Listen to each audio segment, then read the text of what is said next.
First നമ്മുടെ രോഹിത്തിന്റെ കൂടെ വീഡിയോയിൽ ഫുള്ള് കണ്ടിട്ടുള്ളത് അനിയത്തിനെയാണ്.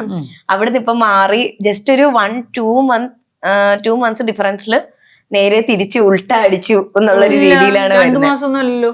അതായത് കല്യാണം കഴിഞ്ഞപ്പോഴേ അനിയത്തി ആക്ച്വലി അല്ലല്ല ഈ ഒരു പ്രശ്നത്തിന്റെ അതാണ് ആ ഒരു ബേസാണ് ഞാൻ പറഞ്ഞത്. എന്ന് വെച്ചാല് നേരെ ഉൾട്ട അടിച്ചു എന്നൊരു സാധനമാണ് വരുന്നത്. അപ്പം പക്ഷെ അങ്ങനെ അല്ല. അതായത് ഈ ഒരു ആൾക്കാർ ഇതിനകത്ത് മാറിയിട്ടുണ്ടെങ്കിൽ നല്ല ടൈം എടുത്തിട്ടുണ്ട്. ഇപ്പൊ കാണുന്നവരെ എപ്പോഴാണ് ശ്രദ്ധിച്ചതെന്നുള്ളതിലല്ല, നമ്മളെപ്പോ തൊട്ടാണ് ഇത് ചെയ്യുന്നതെന്നുള്ളതില്ല. അതായത് കല്യാണമൊക്കെ കഴിഞ്ഞ് ഈ ട്രോളൊക്കെ വന്നപ്പോഴത്തേക്കും അമ്മയും അനിയത്തിയും അത്യാവശ്യം നൈസായിട്ട് അവര് സേഫ് സോൺ അടിച്ചായിരുന്നു. അപ്പൊ ഞാനും ഓർത്തു നല്ല കാര്യം, ഞാനായിട്ട് അവരുടെ സേഫ്റ്റിക്ക് വേണ്ടി മാറ്റി നിർത്തേണ്ടൊന്നുമില്ല, അവര് സേഫ് ആയിക്കോട്ടെ. അപ്പം ആൾക്കാർ കളിയാക്കിയാലും നമുക്കത് ഡീൽ ചെയ്യാലോ എന്ന് ഓർത്ത്. ഇപ്പൊ ഇന്റർവ്യൂസിലായാലും പോകുന്നതും അവര് പറയുന്ന ടാസ്കുകളൊക്കെ എടുക്കുന്നതും പുതിയ ട്രോളിനായിക്കോട്ടെ എന്തിനും ആയിക്കോട്ടെ അവിടെ ഒരു കണ്ടന്റായി, നമുക്കൊരു വരുമാന മാർഗമായി.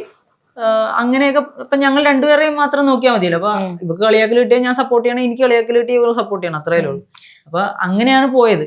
പിന്നെ അനിയത്തി ഓൾറെഡി കല്യാണം കഴിയുമ്പോഴത്തേക്കും പുള്ളിക്കാരി കംപ്ലീറ്റ്, ഞാൻ ഓർത്ത് വേറെ എന്തെങ്കിലും ജോലിയോ കാര്യങ്ങളൊക്കെ ആയിട്ട് അവള് ബിൽഡ് ചെയ്യുമായിരിക്കുമോ എന്ന് ഓർത്ത്.